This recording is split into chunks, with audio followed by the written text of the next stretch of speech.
London Heathrow, host to 78 million passengers, nearly 500,000 flights, and one very unusual animal reception centre. Animals passing through Heathrow come here to be checked in. Hi! Oh, you're so pretty! Also known as the Ark, it's equipped to welcome almost any species through its doors. I like the cheeky one, holding his hand out for more food. From reptiles and livestock to pets and predators, it's up to the Ark to make sure everyone is cleared to enter the country. That really is the tiniest one I've ever seen. More than 200,000 animals passed through last year alone. And its dedicated team of over 40 staff are on hand every hour of every day. We'll just get a vet out just to be safe. And are always prepared to expect the unexpected. Ah! Then she lost her hand. Today on Animal Airport. Oh my god, they're tiny. A species of penguin makes a rare trip to the UK. He is a bit slippery. Intern Dan is set a tricky tortoise challenge. This is actually the first time I'm doing it by myself, so we'll see. And a couple of champion pedigree pups arrive for the largest dog show in the world. They're little fluff buckets that mop the floor with their fur.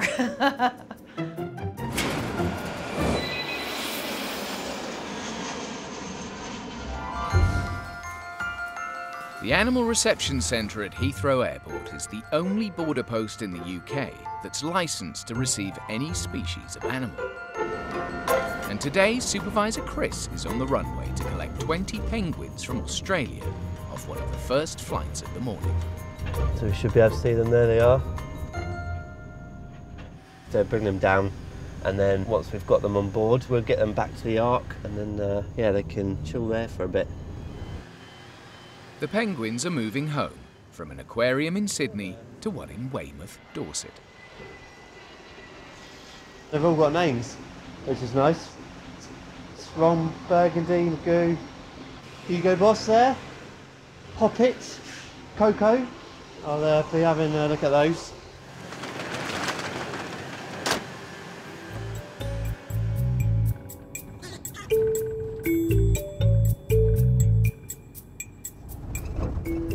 So I can monitor them on my way back to the Ark with the camera that's in the back there.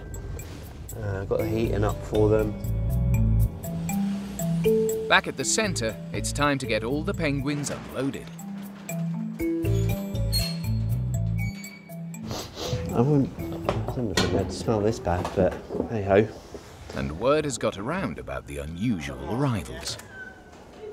They've all got names. No, that's so cute. Oh my god, they're tiny. Oh, Hugo Boss is going. That's my favourite. Hugo Boss? Yeah. Little blue penguins are the smallest species of penguin in the world, and they're rarely seen outside their native countries of Australia and New Zealand. Look at their little wings. From Burgundy, what's that? That's From Anchorman. Anchorman. Fiona is waiting excitedly in reception to collect them. This is currently the only colony in the whole of Europe. We want to make sure that we continue to breed them here, and then hopefully, you know, we'll be the first of a number of colonies in Europe. To finally now be at this point where they can come down to Weymouth and we can put them in their new facility is really exciting. But before even one penguin is allowed to leave, they must all have their microchips and travel documents checked to make sure they're disease-free. And with 20 of them, it's going to take a while.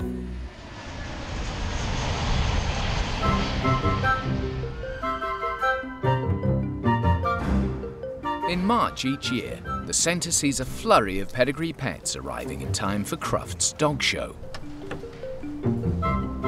Just being unloaded are Elvis and Mimi, a pair of Coton de Toulouse dogs that have flown in from Washington, D.C.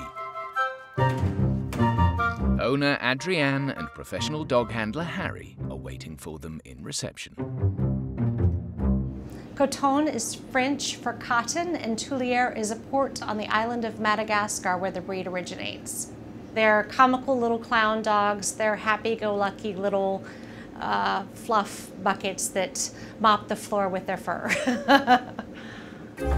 They may be top show dogs, but like any animal arriving at Heathrow Airport, they must have their microchips and travel documents checked to confirm they're free from rabies before they're allowed into the country. Apprentice Kirsty is helping get them settled. We've got 2 dogs and they're going to be on Crufts. You see they've got nice little ribbons in their hair, the little white dogs, very pretty. Come from all the way from the USA to go into the Crufts, so we must be excited. But she's spotted an issue with their containers. The box is made out of metal, and that's not good because then it's not leak-proof, so that's against the regulations. So the airline shouldn't have let them travel with this. The owners may have to source new boxes before their return flight, but right now, all focus is on the show. It is the biggest dog show in the world, so we have to come. Mimi and Elvis are entered as toy dogs in the toy group, and Elvis's father, Monkey, took the breed at Crufts last year, so we're hoping for a repeat of our big win last year. And while they're dreaming of winning, there's one thing they're hoping to avoid. Well, most importantly, Mimi is in season.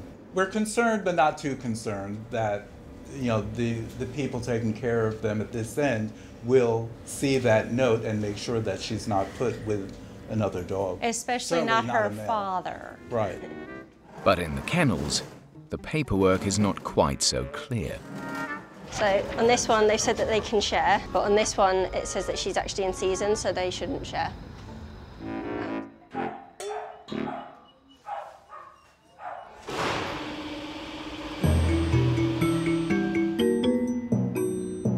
With all the different types of animals that come through the Ark,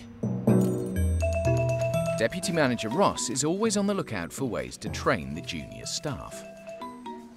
We've got a tortoise that's arrived. It's somebody's pet. This is a single species, so this is a really good opportunity for the animal attendants to have a look, trying to identify it, etc. Correctly identifying creatures is crucial for the team to provide the right care for new arrivals. So Ross is testing Dan to see if he can accurately ID the tortoise. I'm an intern here at the Ark. I'm from the University of Surrey. I'm here for a year. The best part of the job is interacting with the animals. I'm just excited to see anything that comes in. Right, Dan, so we've got a tortoise that's arrived over the other side. I want you to, if you can grab Daisy, the work experience as well, and I want you to try and, just as a practice, because there's only one, and it's always good to practice, I want you to try and ID it for me. Right. Obviously there's loads of tortoises, so I'm going to give you a bit of a clue that right. This is testudos, but that's the only clue I'm going to give you.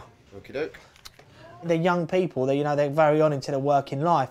So if this is the job for them, yeah, brilliant. We can give them skills, we can give them the knowledge to become an animal attendant. This is actually the first time I'm doing it by myself, so we'll see. The tortoise's owner will soon be here to pick him up. But there's time for Dan and Daisy to figure out what species it is. The testudo genus of tortoise originates from North Africa, Western Asia and Southern Europe. But this pet has flown from Dubai.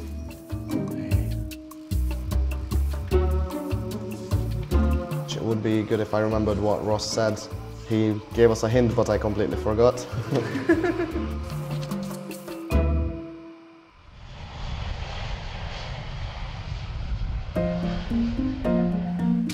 As well as helping to manage training at the centre, Ross also oversees the more exotic arrivals. And that includes the huge job of checking 20 little blue penguins who've arrived from Australia. One of the first things obviously we had to do was verify the bird's identity. We have to do that for nearly all the animals that come through the Ark. To do this, Ross uses a reader that scans a microchip under the penguin's skin. It's really important that we can find that microchip and tally it up with all the veterinary paperwork that went with it. 645. Okay, yeah. 941. Yeah.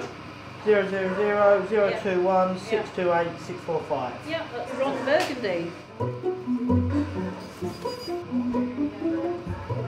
So far, so good.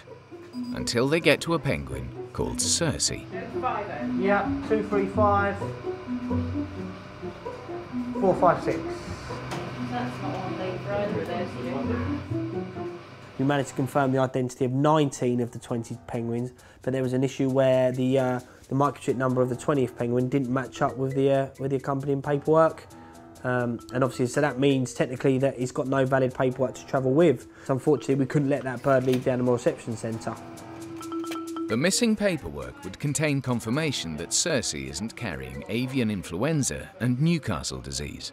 So until medical tests are redone, he's staying at the Ark.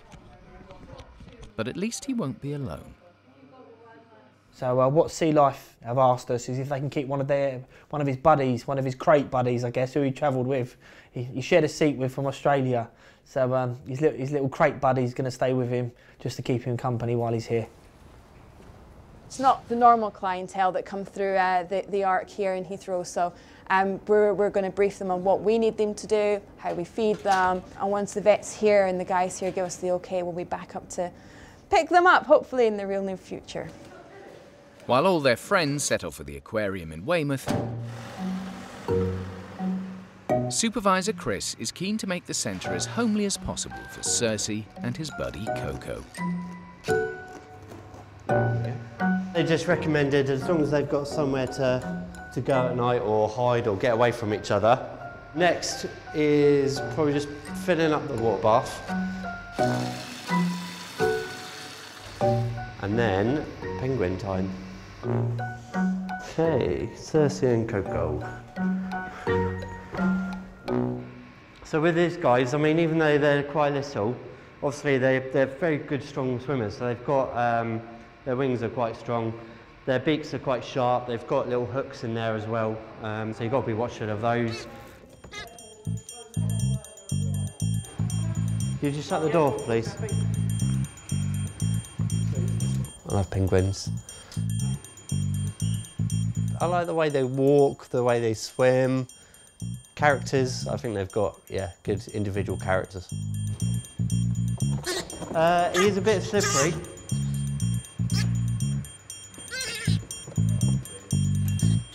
In the wild, their unusual blue colour keeps them from becoming another animal's lunch. When swimming underwater, the darker blue feathers help them blend in and hide from predators above.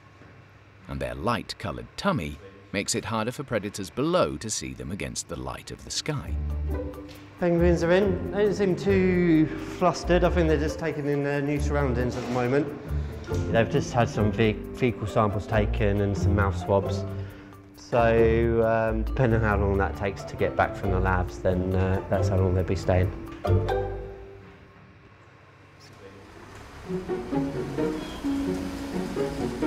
Show dogs Elvis and Mimi have just checked into the Animal Reception Centre after flying more than 3,000 miles to compete at Crufts. So we were going to put them together in the kennel, but unfortunately on one of the sheets that we have it says that she can't kennel share with the other one because she's in season, so they're going to have to go separate. Confusion over and their kennel arrangement sorted, their vaccination checks can start. Do you have a little brush? Hey? Owner Adrienne and handler Harry can't wait for it to be done. I'm excited to give them a squeeze and check them and let them know that we're still here and we haven't forgotten about them.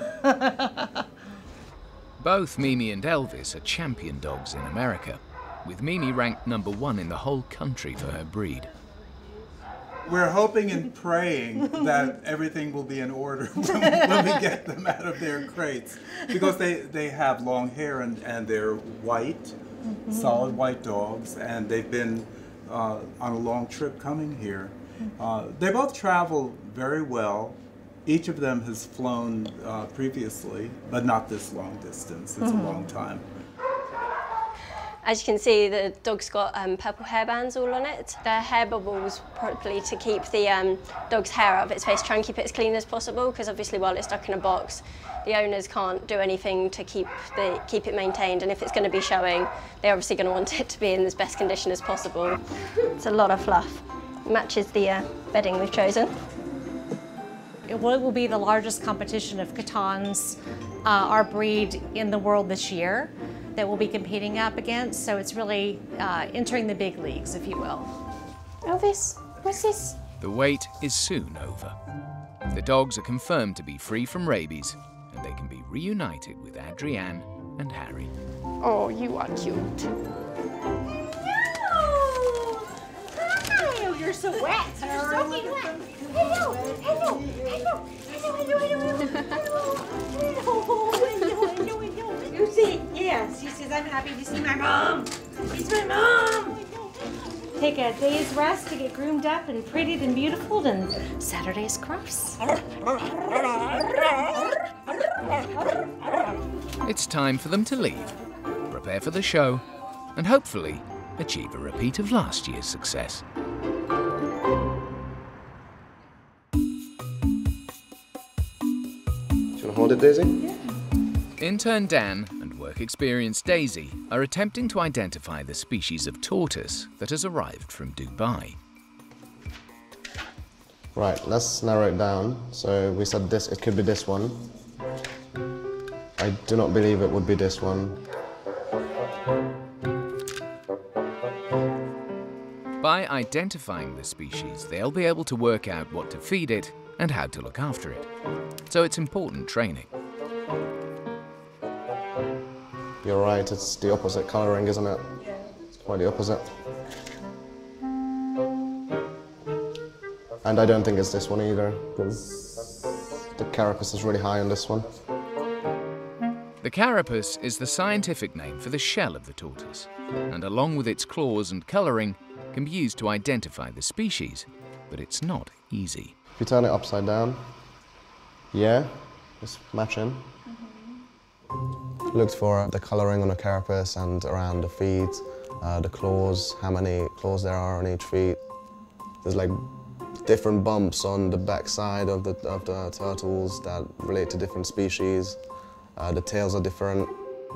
So I think that our species must be Testudo hermanni, which is also called a Hermann's tortoise. So Dan thinks they've positively identified the tortoise. Time to see if he's right. Ross, do you want to have a look and see? If I was a betting man, I'd be going for the Hermans. Got it right. Very proud. First time. The only way they can do certain tasks at the animal reception centre is just to do them. So, you know, you can give them you can read as many textbooks, you can give them as much verbal instruction, you can do it till you're blue in the face. But to do it is the only way to do it. The owner of the tortoise has arrived to pick him up, and Dan can help the team with the next animal traveller.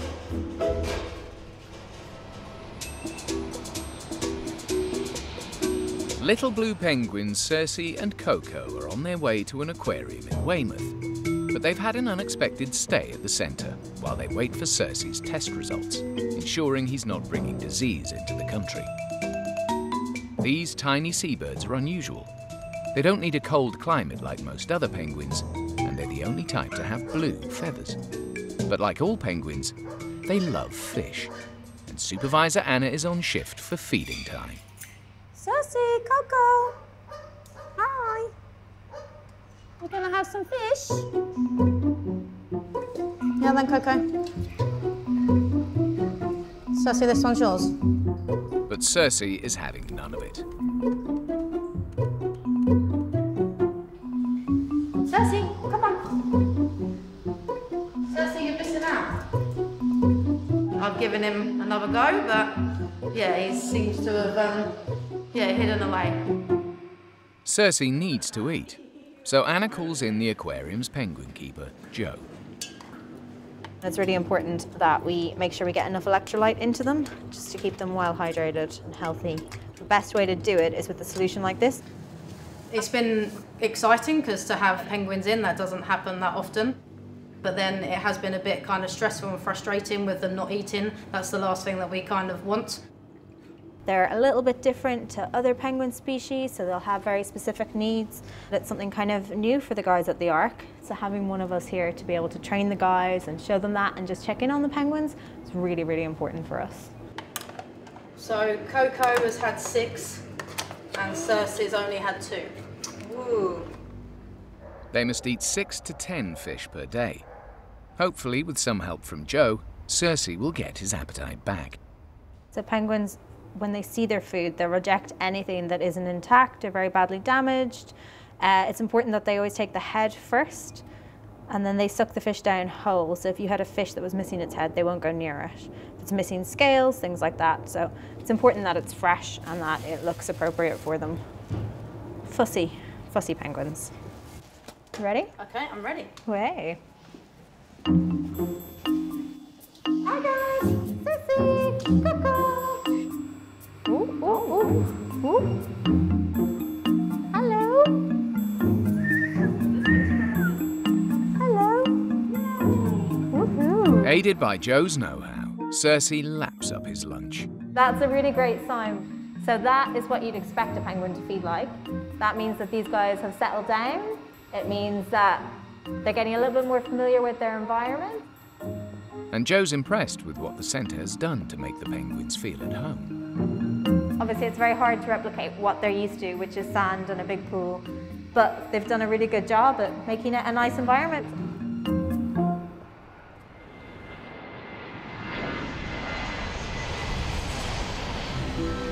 One week later, Cersei's test results have come back all clear.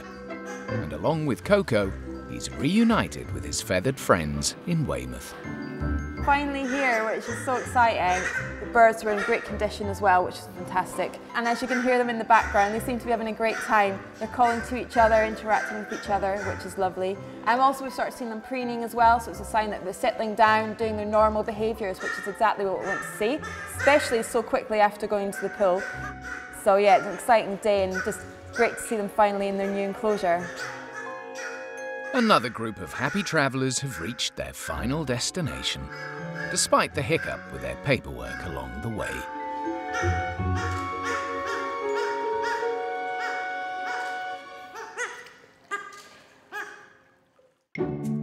Elvis and Mimi made it to Crufts, where Mimi won Best in Breed. Dan is continuing his education at the Ark. And the penguins are still making a splash in Weymouth.